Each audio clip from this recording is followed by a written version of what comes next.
Talk will be from Al Mughayyar to Silicon Valley. This is where I grew up. This was my village. It's a small village in the Wadrigh. For those who don't know, it's Wilayat al-Wad, located between Biskra and Tugurt. I never knew that electricity existed until I was 12. We did not have even running water.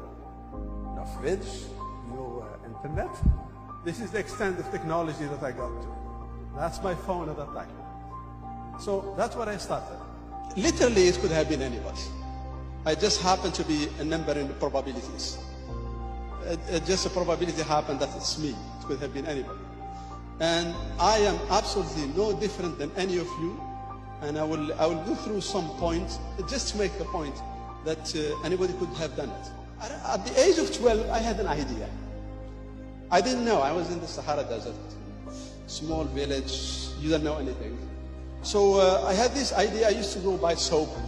My mom sent me to buy soap, and there were cards there, some cards for games and all this. And I had this idea. I was a kid, so I wanted to make a game, and that I'll teach people geography. And I was thinking about how to do it, and I went to people and said, "This will make it very good." I made my card, and I went to people, try to incite them to do it, and people look at me crazy. But I did not know what it is at that time, so I just in the middle of it. So I gave up the idea, but I never left that dream go away. I had it, I never let it go. When I finished my PhD, I took 6 months, and I worked on it, and I made it a game, and it sells all over the world, and I get royalties on it. So never let your dream die, even if it stays inside. Whenever you have the chance, do it. So to get out of my place, I realized the only way possible for me, with the background I have, is education. Education, education, education. And I had a lot of gaps, a lot of holes. So I took all the classes, and, all these practical classes and all this. And my last few years at Stanford, I was doing a PhD in solar energy at that time. And there is this guy, these two guys, they came to me and they said, "We are interested to do a startup in semiconductors." And I go, "What is a startup?" And they want me to be the technical, the CTO of the company. I said, "No, I don't want to do it. I'm going to Algeria to teach." And that's what I was sent. I was sent to go and come back and teach. So many years later, a few years later, I ran into these guys. I found they were there. They were selling company. The company sold for $100 million. Why I'm telling this story is these are people that believed in me more than I believed in myself. That's the worst thing that can happen to a human being, that somebody else believes in you more than you believe in yourself. So I just hit me, the biggest thing hit me in life. And I went and I wanted to know everything about startups, how to do companies, I learned everything possible.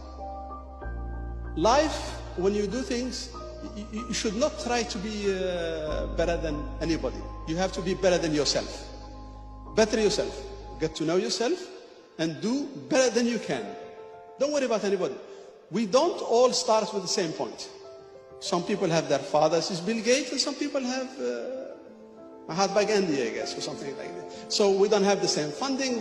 So we started differently. So you do what you can with what you have, and you push forward.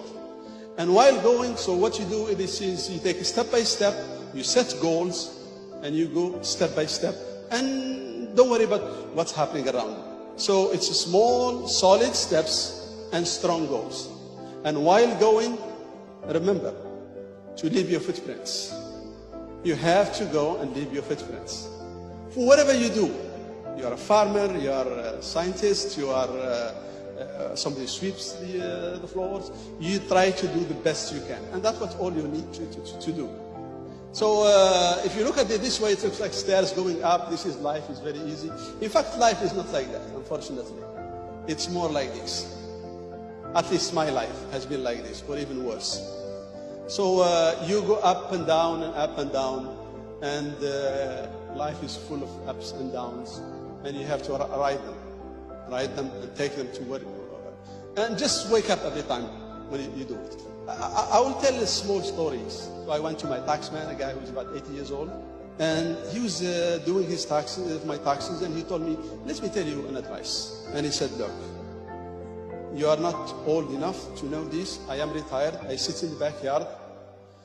And there is nothing that bothers me in life than things that I want to do and I have never done. It eats me in life, and you cannot sleep when you're old. So do them now. The next day I quit my job and I went and I did something else. If you have something in your mind and you want to do it, don't let it there. Get it out of your system. That's the best way to do things. It's by trying and moving forward, you learn things. If you break eggs, let it be. The more eggs, the bigger the omelette. So please discover yourself and know what you love. It is money, let it be money. Research that, but you have to love what you want to. And things will roll out from there. My advice is never stop advancing and never look back except to assess yourself. Don't let life define you, you should define life. And keep dreaming. Don't downplay yourself, risk big, do things, and if it doesn't work, you go back and work for some other companies. Life is short to just keep repeating the same thing. You really need to snap out of it like, let me lose a couple of years of my life. It might lead somewhere.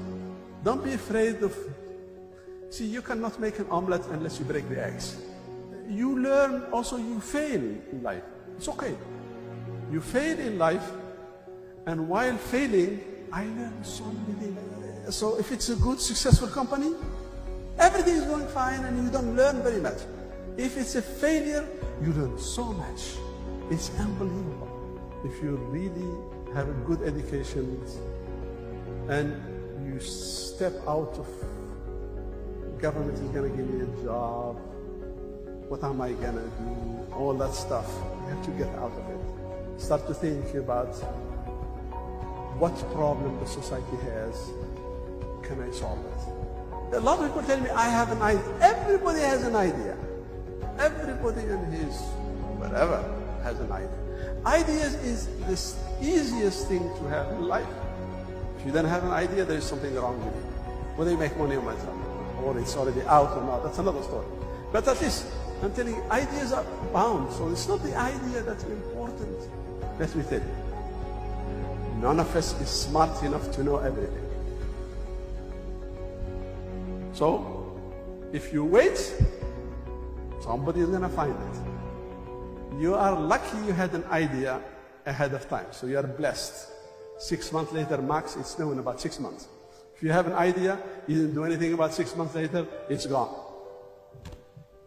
So, don't think about, I have an idea and I sit and it's a weekend thing.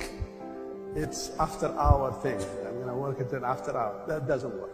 Doesn't work at all. Try not to fall in love with your idea. And this is, it's very crucial, because if you fall in love with your idea, anybody who comes to talk to you say, but no, you're wrong. The formula says, that's wrong. You have to be able to say, because you're risking your life, you have everybody who tell you something and it sounds like it's a problem. Maybe there is a problem. You'd rather talk to the guy that figure out the problem and stop, rather than hide it behind the curtain and keep continuing. Don't try to make all the money by yourself. 100% of zero is zero. 10% of a big number is quite very good. So bring people, have them share with you the wealth. Make something successful. Don't look for the money, look for the success. Why am I saying this? I'm not bragging about it. It's one thing, if you have a dream, don't let it go. Doesn't matter, it will stay for 20, 30 years, stick with it. One of these days, it will